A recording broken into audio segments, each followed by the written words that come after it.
காலையில நீங்க ஒரு காஃபி வாங்க கடைக்கு போறீங்கன்னு வச்சுக்குவோம். காஃபி ஷாப்ல வரிசையில நிக்கிறீங்க. உங்க முறை வந்ததும் மொபைல் போனை ஒரு ஸ்கேனர் முன்னாடி காட்டுறீங்க. ஆமா, இப்பெல்லாம் யாரும் பர்ஸ் எடுக்கிறதே இல்ல. அதுதான்.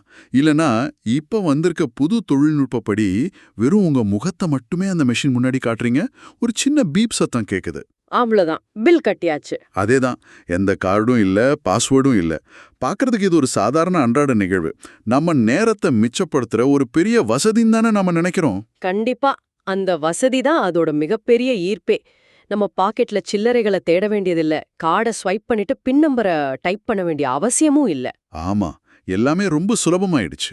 மனிதர்கள் இயல்பாவே தடையற்ற, அதாவது ஒரு சிரமமில்லாத விஷயங்களை நோக்கி தான் ஈர்க்கப்படுவாங்க. தொழில்நுட்ப நிறுவனங்களும் அந்த தடையற்ற அனுபவத்தை, அந்த சீம்லெஸ் எக்ஸ்பீரியன்ஸை தான் நமக்கு விக்கிறாங்க. சரி, இந்த சாதாரண விஷயத்த கொஞ்சம் விரிவா பிரித்து பார்ப்போம். அந்த சின்ன பீப் சத்தம், அந்த கண்ணுக்கு தெரியாத டிஜிட்டல் பரிவர்த்தனை, அது வெறும் ஒரு தொழில்நுட்ப வளர்ச்சி மட்டும் இல்லாம ஆயிரக்கணக்கான வருஷங்களுக்கு முந்தே ஒரு பழங்கால பைபிள் தீர்க்க தரிசனத்தோட தொடக்கமா இருந்தா எப்படி இருக்கும்? ஓஹோ, அது மனித சிந்தனைய முற்றிலும் புரட்டி போடுற ஒரு கோணம். நிஜமாவே அப்படி ஒரு கோணம் இருக்கு. நாம தினமும் சாதாரணமா பயன்படுத்துற ஒரு வசதிய ஒட்டுமொத்த மனித குலத்தின் இறுதி நாட்களுக்கான ஒரு அடையாளமா, ஒரு ஆன்மீக பொறியா பாக்குறது நிச்சயமா நம்ம திகைக்க வைக்கும் ஒரு பார்வைதான். உண்மைதான். அறிவை தேடி அலசும் ஆர்வம் கொண்ட உங்களுக்காகவே இந்த ஆழமான உரையாடலுக்கு உங்களை வரவேற்கிறோம். இன்னைக்கு நாம அலச போற மூலக்கட்டுரையின் பெயர் prophetic currency, the digital alignment of revelation.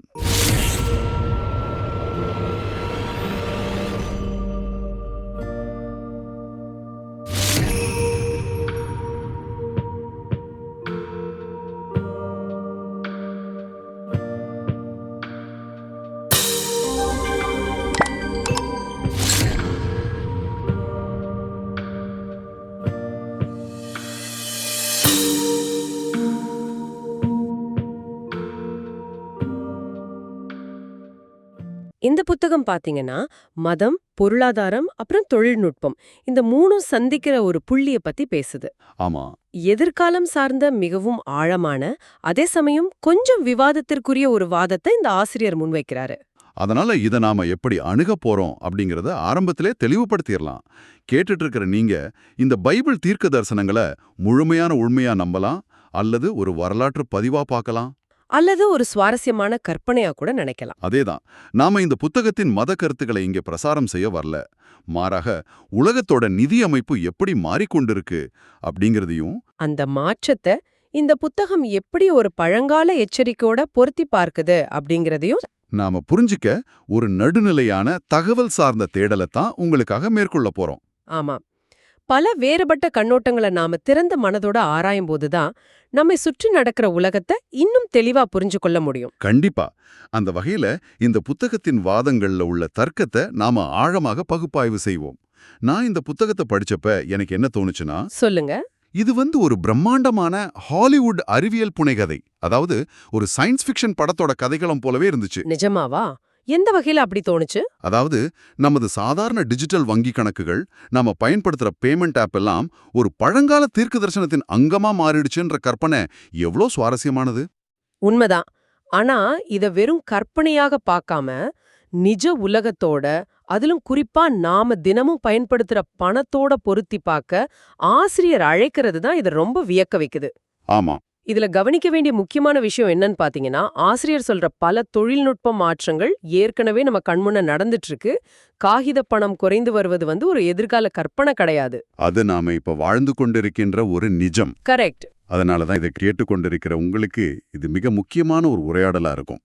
நம்ம தினமும் பயன்படுத்துற பணம் எப்படி நம்முடைய சுதந்திரம், தனிப்பட்ட அடையாளம் மற்றும் நம்பிக்கையோடு பிணைக்கப்பட்டிருக்குன்னு புதிய கோணத்துல சிந்திக்கிறது ஒரு வாய்ப்பு. கண்டிப்பா. ஆசிரியர் தன்னுடைய முதல் மற்றும் மிக முக்கியமான வாதமா ஒண்ணு வைக்கிறாரு. அதாவது நாம காகித பணம் மற்றும் நாணயங்களின் மரணத்தை கண்டு கொண்டிருக்கிறோம் அப்படின்னு சொல்றாரு. காகித பணம் அழிவது அப்படிங்கிறது வெறும் நாணய மாற்றம் மட்டும்தானா? இல்ல, அது வெறும் நாணய மாற்றம் கிடையாது. காகித பணம் அழிவது என்பது ஒரு சுதந்திரத்தின் அழிவுன்னு ஆசிரியர் வாதிடுறாரு. சுதந்திரத்தின் அழிவா? அது எப்படி? இத சரியா புரிஞ்சுக்க நாம காகித பணத்துக்கும் டிஜிட்டல் பணத்துக்கும் உள்ள அடிப்படை வித்தியாசத்தை பார்க்கணும். காகித பணம் தன்னிடம் எந்த ஒரு தகவலையும் சேமித்து வைக்கிறதில்ல. ஓ ஆமா. அது ஒரு அனாமதேயமான, அதாவது அனானிமஸான பரிவர்த்தனை கருவி. ஆனா டிஜிட்டல் பணம் அப்படிப்பட்டதல்ல. அது ஒவ்வொரு பரிவர்த்தனையும் பதிவு செய்து. இத நான் இப்படி சொல்லலாமா? இப்ப நீங்க ரோட்டுல நடந்து போறீங்க, கீழே ஒரு 100 ரூபாய் நோட்டு கிடைக்குது. சரி. அதை எடுத்து நீங்க ஒரு கடையில கொடுத்து தண்ணீர் பாட்டில் வாங்குறீங்க. அந்த 100 ரூபாய் நோட்டுக்கு அது எங்கிருந்து வந்துச்சு, அதை யாரு கீழே தவற விட்டாங்க, நீங்க யாரு, எதற்காக தண்ணீர் வாங்குறீங்கங்கிற எந்த நினைவாற்றலும் கிடையாது இல்லையா? 100 ரூபாய நீங்க உங்களுடைய டிஜிட்டல் வாலெட் மூலம் அனுப்புனா அந்த பணம் யாரிடமிருந்து எந்த நிமிடத்துல யாருக்கு போச்சுன்ற நிரந்தரமான டிஜிட்டல் தடயம் உருவாகிடுது. நான் சொல்றது கரெக்டா? மிகச் சரியான ஒப்பீடு. அந்த நினைவாற்றல் இல்லாத தன்மைதான் காகித பணத்தின் மிகப்பெரிய பலம். அதுதான் மனிதர்களுக்கு பொருளாதார சுதந்திரத்தை கொடுத்துச்சு. ஆமா. ஆனா உலகம் இப்போ ஒரு ஒருங்கிணைந்த நிதி கட்டமைப்பை நோக்கி மிக வேகமாக நகர்ந்து கொண்டிருப்பதாக ஆசிரியர் எச்சரிக்கிறாரு. ஒருங்கிணைந்த நிதி கட்டமைப்பு, அதாவது யூனிஃபைடு ஃபைனான்ஷியல் கிரிட். இதை நாம எப்படி புரிஞ்சுக்கிறது? இது வெறும் கூகுள் பே அல்லது கிரெடிட் கார்டு பயன்பாட்டை பற்றி மட்டும்தானா? இல்ல, அதை தாண்டிய ஒரு பிரம்மாண்டமான வலையமைப்பு இது. பல வேறுபட்ட வங்கி அமைப்புகள், நாணயங்கள், உள்ளூர் பொருளாதாரங்கள் எல்லாம் மறைந்து உலக மக்களோட ஒவ்வொரு பரிவர்த்தனையும் ஒரு மையப்படுத்தப்பட்ட டிஜிட்டல் அமைப்புக்குள் கொண்டு வரப்படுவதுதான் இந்த ஒருங்கிணைந்த கட்டமைப்பு. இது அரசுகளின் பார்வையில ரொம்ப வசதியானது தானே?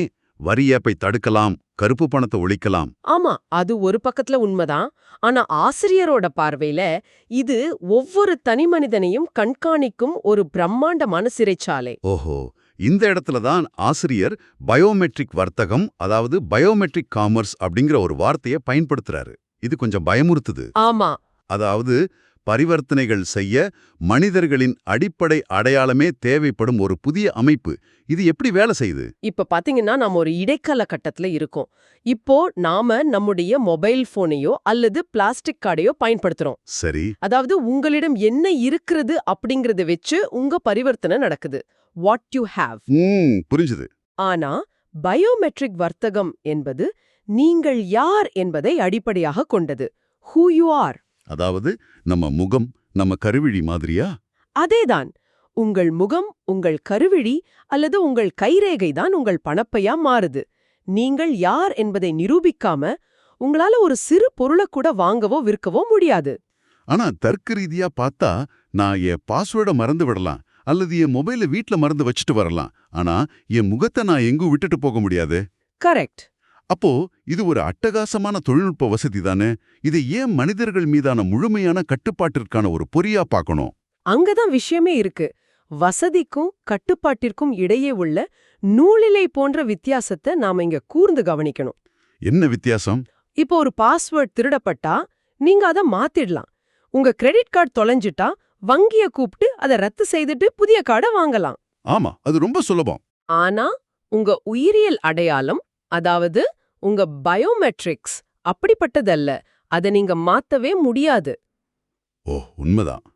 உங்களின் உயிர் வாழ்விற்கான ஆதாரமான பொருளாதாரத்தை மாற்றவே முடியாத உங்களின் உடல் அடையாளத்தோடு பிணைக்கும்போது அந்த மையப்படுத்தப்பட்ட அமைப்பு உங்கள் மீது முழுமையான அதிகாரத்தை பெறுது. அதாவது அவங்க நினைச்சா என்ன வேணாலும் பண்ணலாமா? கண்டிப்பா.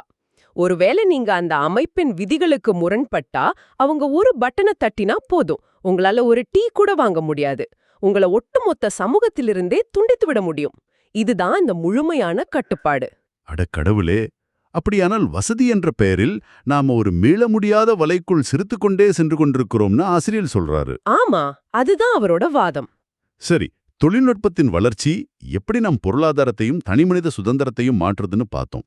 ஆனா இந்த டிஜிட்டல் வளர்ச்சிக்கும் பைபிளுக்கும் என்ன சம்பந்தம்? ஒரு பெரிய சம்பந்தம் இருக்கு. ஆசிரியர் எப்படி இந்த நவீன தொழில்நுட்பத்தை வெளிப்படுத்தின விசேஷம், அதாவது ரெவலேஷன், தீர்க்க தரிசனங்களோடு இணைக்கிறாரு? பைபிளின் வெளிப்படுத்தின விசேஷம் அப்படிங்கிற அதிகாரத்துல ஒரு குறிப்பிட்ட தீர்க்க தரிசனம் இருக்கு.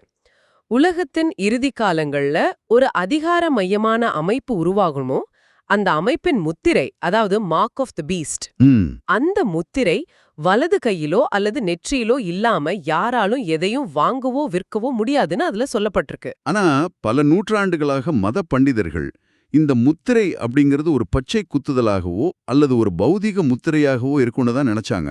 ஆமா, அப்படிதான் நினைச்சாங்க. ஆனா ஆசிரியர் ஒரு நவீன கண்ணோட்டத்தை முன்வைக்கிறாரு. அதாவது அந்த முத்திரை என்பது நாம நினைப்பது போல ஒரு தோலில் குத்தப்படும் முத்திரை இல்ல, அது ஒரு டிஜிட்டல் கட்டமைப்புன்னு சொல்றாரா? சரியா புடிச்சிங்க. இந்த நவீன டிஜிட்டல் நாணய அமைப்பையும் பயோமெட்ரிக் ஸ்கேனிங்கையும் அந்த மிருகத்தின் முத்திரையின் நேரடி தொழில்நுட்ப பிரதிபலிப்பா ஆசிரியர் பார்க்கறாரு. ஓஹோ. கையில உள்ள ஸ்மார்ட் போன் மூலமாகவோ அல்லது முகத்தை, அதாவது நெற்றிய ஸ்கேன் செய்வதன் மூலமாகவோ தான் எதிர்காலத்துல வாங்கவும் விற்கவும் முடியும் என்ற நிலை வரும்போது அது துல்லியமாக அந்த பைபிள் வசனத்தோட ஒத்துப்போகுதுன்னு சொல்றாரு. இது கேட்கறதுக்கே மிக பிரம்மாண்டமான ஒரு இணைப்பா இருக்கு. அப்படியானால் நாம பாக்கெட்ல வச்சிருக்கிற ஸ்மார்ட் போனும் அதுல உள்ள டிஜிட்டல் பணப்பையும் வெறும் தொழில்நுட்பம் மட்டும் கிடையாதுன்னு சொல்றாரா? ஆமா, ஆசிரியரின் கூற்றுப்படி அவை வெறும் தொழில்நுட்ப கருவிகள் அல்ல, அவை மனிதர்களை கட்டி போடும் ஆன்மீக பொறிகள், ஸ்பிரிச்சுவல் ஸ்னேர்ஸ் அப்படின்னு சொல்றாரு. Spiritual snares. பெரும்பான்மையான மக்கள் இந்த டிஜிட்டல் பணப்பைகளை தங்கள் வாழ்க்கையை எளிதாக்குற ஒரு வசதியா மட்டுமே தானே பாக்குறாங்க. உண்மைதான். ஆனா உண்மையிலே அது அவங்களோட ஆன்மீக சுதந்திரத்தையும் தேவனின் மீதான நம்பிக்கையையும் பறித்து ஒரு உலகளாவிய இயந்திரத்தின் மீது முழுமையாக சார்ந்திருக்க வைக்கும் ஒரு வலைன்னு புத்தகம் கடுமையாக எச்சரிக்குது. எனக்கு இது எப்படி இருக்குன்னா, ஒரு உதாரணம் சொல்றேன் கேளுங்க. சொல்லுங்க. நாம கம்ப்யூட்டர்லயோ அல்லது மொபைல்லையோ ஒரு புதிய மென்பொருளை இன்ஸ்டால் செய்யும்போது டேர்ம்ஸ் அண்ட் கண்டிஷன்ஸ்னு பல பக்கங்களுக்கு ஒரு பெரிய பட்டியல் வரும், பார்த்திருக்கீங்களா? ஆமா, ரொம்ப பெருசா இருக்கும். நாம யாருமே அதை ஒரு வரியை கூட படிக்க மாட்டோம். நேரா கீழே ஸ்க்ரோல் செய்து ஐ அக்ரின்னு கிளிக் பண்ணிட்டு போயிட்டே இருப்போம். கண்டிப்பா யாரும் படிக்கிறதில்ல. இந்த ஆசிரியரோட வாதத்தை பார்க்கும்போது நாம அப்படி கவனிக்காம கிளிக் செய்யும் அந்த ஐ அக்ரி பட்டனுக்குள்ள நமது ஆன்மாவுக்கான ஒப்பந்தமே மறைந்திருப்பதா உணர்வதற்கு ஒப்பானதா எனக்கு தோணுது. வாவ், சரியான, அதே சமயம் ரொம்ப ஆழமான ஒரு ஒப்பீடு. நீங்க சொன்ன அந்த டேர்ம்ஸ் அண்ட் கண்டிஷன்ஸ் ஒப்பீடு தான் ஆசிரியர் சொல்ல வர்ற ஆன்மீக பொறிங்கிற வார்த்தையோட உண்மையான அர்த்தத்தை விளக்குது. அப்படியா? ஆமா, ஒரு பொறி என்பது தூரத்துல இருந்து பார்க்கும்போது ஒரு ஆபத்தான ஆயுதம் போல தெரியாது. அது மிகவும் கவர்ச்சிகரமானதா, நமக்கு தேவையான ஒரு பொருளை போலதான் காட்சியளிக்கும். எலி பொறியில இருக்கிற சீஸ் துண்டு போல. கரெக்ட். அது போலவே இந்த டிஜிட்டல் பொருளாதார அமைப்பு நமக்கு முடிவற்ற சலுகைகளையும் கேஷ்பேக் ஆஃபர்களையும் வசதிகளையும் தந்து நம்மை அறியாமலேயே ஒரு ஆழமான ஆன்மீக உடன்படிக்கைக்குள் இழுத்து செல்கிறதுன்னு ஆசிரியர் சொல்றாரு. எந்த கேள்வியும் கேட்காம ஐ அக்ரின்னு சொல்லும்போது மனிதன் தன்னுடைய ஆன்மீக விழிப்புணர்வை நிரந்தரமாக இழக்கிறான் என்பதுதான் இந்த நூலோட மைய எச்சரிக்கை, இல்லையா? அதேதான், மிக துல்லியமா சொல்லிட்டீங்க. சரி, நமது அன்றாட பரிவர்த்தனைகள் அனைத்தும், நாம காஃபி வாங்குறது முதல் சம்பளம் வாங்குறது வரை எல்லாமே ஒரு ஆன்மீக ஆபத்தா, ஒரு பொறியா மாறக்கூடும்னு புத்தகம் இவ்ளோ பெரிய எச்சரிக்கையை விடுத்திருக்கு. எல்லா கதவுகளும் மூடப்பட்டு நாம ஒரு டிஜிட்டல் சிறைக்குள் தள்ளப்படுவது போன்ற ஒரு பிம்பத்தை ஆசிரியர் உருவாக்கிட்டாரு. இதிலிருந்து தப்பிக்க வாசகர்களுக்கு அவர் என்ன தீர்வை வழங்குறாரு? எல்லாவற்றையும் தூக்கி போட்டுட்டு காட்டுக்குள்ள போய் வாழ சொல்றாரா? இல்ல, அப்படி நடைமுறைக்கு சாத்தியமில்லாத எந்த தீர்வையும் அவர் சொல்லல. இங்கேதான் ஆசிரியர் தனது வாதத்தின் அடுத்த பரிமாணத்திற்கு போறாரு. அது என்ன பரிமாணம்? ஒரு புறம் இந்த புதிய தொழில்நுட்பம் மனிதர்கள் மீது முழுமையான கட்டுப்பாட்டை கோருகிறதுன்னு எச்சரிக்கும் அவரு. மறுபுறம் மனித மனங்களுக்கு தேவையான ஒரு மிகப்பெரிய ஆன்மீக ஆறுதலை முன்வைக்கிறாரு. ஆறுதலா? ஒரு நிமிஷம், இவ்ளோ நேரம் பயமுறுத்திட்டு உங்கள் ஆன்மாவே ஆபத்துல இருக்குன்னு சொல்லிட்டு இப்போதான் ஆறுதல் சொல்றாரா? அந்த முரண்பாடுதான் இந்த புத்தகத்தின் சுவாரஸ்யம். இந்த டிஜிட்டல் யுகத்தை கண்டு பயப்பட தேவையில்லைன்னு அவர் அடித்து கூறுறாரு. அது எப்படி?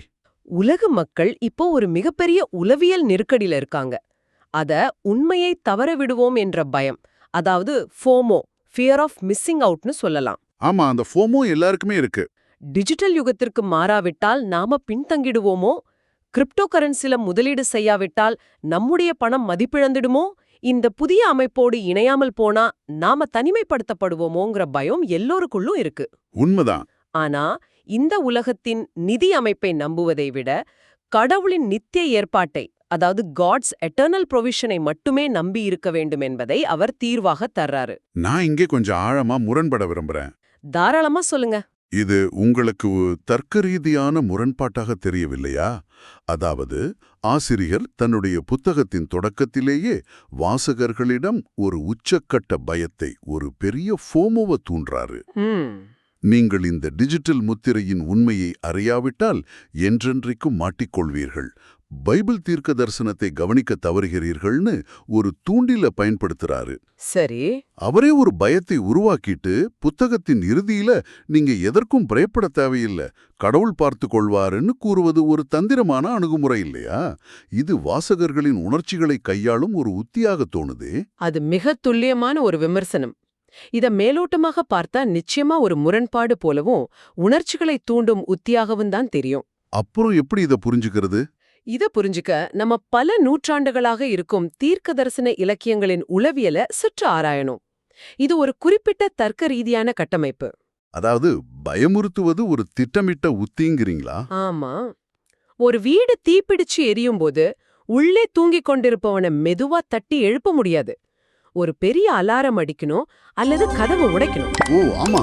அதுபோல மனிதர்கள் தங்களின் வசதி என்ற ஆழ்ந்த தூக்கத்துல இருக்காங்க. அதிலிருந்து அவர்களை விழித்தெழச் செய்ய வரப்போகும் ஆபத்தின் தீவிரத்தை அந்த ஆன்மீக ஃபோமோவை அவர் பயன்படுத்துறாரு. இதை பார்க்க தவறாதீர்கள், உங்கள் ஆன்மாவே ஆபத்துல உள்ளதுன்னு உழுக்கிறாரு. ஆமா. ஓ, விழிப்புணர்வை ஏற்படுத்த ஒரு அதிர்ச்சி வைத்தியம் மாதிரி செயல்படுறாரு. Shock treatment. மிகச்சரி. ஆனா விழிப்புணர்வு வந்த பிறகு வெறும் பயம் மட்டுமே மனிதனுக்கு மிஞ்சினா அவன் விரக்தி அடைந்து விடுவான். ஒரு மாபெரும் தொழில்நுட்ப இயந்திரத்தை தனி மனிதனால் எதிர்த்து போராட முடியாதுன்னு நினைச்சு முடங்கிடுவான். கண்டிப்பா. அதனாலதான் அதிர்ச்சி வைத்தியத்திற்கு பிறகு நம்பிக்கையை விதைக்கிறாரு. உலகத்தின் கட்டுப்பாடு என்ற அச்சுறுத்தலை மனிதனால் உருவாக்கப்பட்ட அமைப்புகளால் முறியடிக்க முடியாது, கடவுளின் பராமரிப்பு என்ற ஆன்மீக பாதுகாப்பால் மட்டுமே முறியடிக்க முடியும் என்பதுதான் அவர் கொடுக்கும் அந்த ஆன்மீக ஆறுதல். ஓஹோ, இப்ப புரியுது. எனவே பயம் என்பது கவனத்தை ஈர்ப்பதற்கான ஒரு கருவியாகவும், நம்பிக்கை என்பது அந்த புதிய பாதையில் நிலைத்திருப்பதற்கான ஒரு அடித்தளமாகவும் இங்கே பயன்படுத்தப்பட்டிருக்கு. அப்படியானால் இந்த மொத்த வாதத்தின் இறுதி அர்த்தம் என்ன? ஒரு புறம் ஒரு கண்காணிக்கப்படும் டிஜிட்டல் கட்டமைப்பு நம்மை சூழ்ந்து வருது, மறுபுறம் அதை ஆன்மீக ரீதியாக எதிர்கொள்ள ஒரு அழைப்பு விடுக்கப்படுது. இதோட மையமான அர்த்தம் இதுதான். நாம எந்த அமைப்பில் நமது உச்சக்கட்ட நம்பிக்கையை வைக்கிறோம் அப்படிங்கறத மறுபரிசீலனை செய்யணும். பணத்தின் வடிவம் காகிதத்திலிருந்து டிஜிட்டலாக மாறும்போது அது வெறும் தொழில்நுட்ப மாற்றம் மட்டும் அல்ல, அது ஒரு பிரம்மாண்டமான அதிகார பகிர்வின் மாற்றம். கரெக்ட். அந்த அதிகாரத்தை ஒரு மையப்படுத்தப்பட்ட டிஜிட்டல் அமைப்பு எடுத்துக்கொண்டு மனிதனின் ஒவ்வொரு அசைவையும் கட்டுப்படுத்த நினைக்கும்போது மனிதனின் விசுவாசம் யாருக்கு சொந்தம் என்ற இறுதி ஆன்மீக போர் தொடங்குதுன்னு இந்த புத்தகம் ஆழமாக நம்புது. ஆமாம். நீங்க தொழில்நுட்பத்தை நம்ப போறீங்களா அல்லது உங்களை படைச்சவரை நம்ப போறீங்களா என்ற கேள்வியே இது முன்வைக்குது. மிக அருமையான விளக்கம். நாம இந்த ஆழமான உரையாடலின் இறுதி பகுதிக்கு வந்துட்டோம். ப்ரொஃபெட்டிக் கரன்சி புத்தகத்தின் பல்வேறு பரிமாணங்களை நாம இன்னைக்கு அலசினோம். ஆமா. ஆரம்பத்துல சாதாரண காஃபி வாங்கும் பரிவர்த்தனையில தொடங்கி பௌதீக பணத்தின் வீழ்ச்சி எப்படி ஒரு தவிர்க்க முடியாத கண்காணிப்பு நிறைந்த மாற்றமாக மாறி வருது என்பதை பார்த்தோம். அதைத் தொடர்ந்து பயோமெட்ரிக் வர்த்தகத்தின் எழுச்சி எப்படி மனிதனின் உடலையே ஒரு பொருளாதார கருவியாக மாற்றுதுங்கிறதையும் விவாதித்தோம். அது எப்படி வசதியான முகமூடிக்கு பின்னால் ஒரு மீள முடியாத கட்டுப்பாட்டை கொண்டு வருது என்பதையும் தெளிவா புரிஞ்சுக்கிட்டோம். ஆமா. மேலும் இந்த தொழில்நுட்ப மாற்றங்கள் எப்படி பைபிளின் மிருகத்தின் முத்திரையோடு ஒப்பிடப்படுது, அந்த டேர்ம்ஸ் அண்ட் கண்டிஷன்ஸ் பொறிக்குள் நாம எப்படி சிக்கிக் கொள்கிறோம் என்பதையும் பார்த்தோம். இறுதியா இந்த தொழில்நுட்ப அச்சுறுத்தல்களுக்கு மத்தியில விரக்தி அடையாம கடவுளின் பராமரிப்பை நம்பி பாதுகாப்பை பெறுவது என்ற ஆன்மீக தீர்வையும் ஆசிரியர் எப்படி முன்வைக்கிறாரு என்பதை பகுப்பாய்வு செய்தோம். ஒரு புத்தகம் நம்ம யோசிக்க வைக்குதுங்கிறதே அதோட வெற்றிதான். அந்த வகையில இந்த நூல் தொழில்நுட்பத்தையும் பொருளாதாரத்தையும் ஆன்மீக கண்ணாடியின் வழியே பார்க்க ஒரு புதிய திறவுகோலை தருது. சரி, இந்த டீப் டைவை முடிக்கும் முன் கேட்டுட்டு இருக்க உங்களுக்காக ஒரு ஆழமான கேள்வி.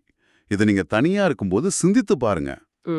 நாம இதுவரையே பார்த்த பைபிள் தீர்க்க தரிசனங்கள், ஆன்மீகம் அல்லது மதம் சார்ந்த நம்பிக்கைகளை எல்லாம் ஒருபுறம் ஒதுக்கி வச்சிடுவோம். எந்த மத நம்பிக்கையும் இல்லாத ஒரு மனிதராக இருந்தாலும் இதை நீங்க யோசிக்கணும். கண்டிப்பா. எதிர்காலத்துல நமது நிதி அமைப்புகள் முற்றிலுமாக டிஜிட்டல் மயமாகி நமது உடலோடும் முகத்தோடும் அடையாளத்தோடும் பிணைக்கப்படும் போது மனிதர்களாகி நமது சுயாட்சி, தனிப்பட்ட சுதந்திரம் மற்றும் நாம ஒருவர் மீது ஒருவர் வைக்கும் நம்பிக்கை என்ற கருத்தாக்கம் எப்படி முற்றிலுமாக மாறும்? அது சிந்திக்க வேண்டிய ஒரு மிக முக்கியமான கேள்வி. பல ஆயிரம் ஆண்டுகளாக மனிதர்களோட கொடுத்தல் வாங்கல் என்பது மனிதர்களுக்கிடையேயான நம்பிக்கையை அடிப்படையாக கொண்டது. ஆமா. ஆனா அந்த நம்பிக்கை அமைப்ப இயந்திரங்களும் முகம் தெரியாத அல்காரிதங்களும் பயோமெட்ரிக் தரவுகளும் முழுமையாக கையகப்படுத்தும் போது மனித உறவுகளின் தன்மையே மாறிப்போகும் வாய்ப்பு இருக்கு. நம்ம ஆரம்பத்துல பேசின அந்த காஃபி ஷாப்பை கொஞ்சம் நினைத்து பாருங்க. நாளைக்கு நீங்க உங்கள் முகத்தை காட்டி அந்த சின்ன பீப் சத்தம் கேட்கும்போது அது வெறும் ஒரு காஃபிக்கான பரிவர்த்தனை தானா? அல்லது உங்கள் தனிமனித சுதந்திரத்தின் ஒரு பகுதியை எந்த கேள்வியும் கேட்காமல் அந்த சிஸ்டமிற்கு எழுதி தரும் ஒரு டிஜிட்டல் கையெழுத்தா? இத பத்தி சிந்தித்து பாருங்க. மீண்டும் சந்திப்போம்.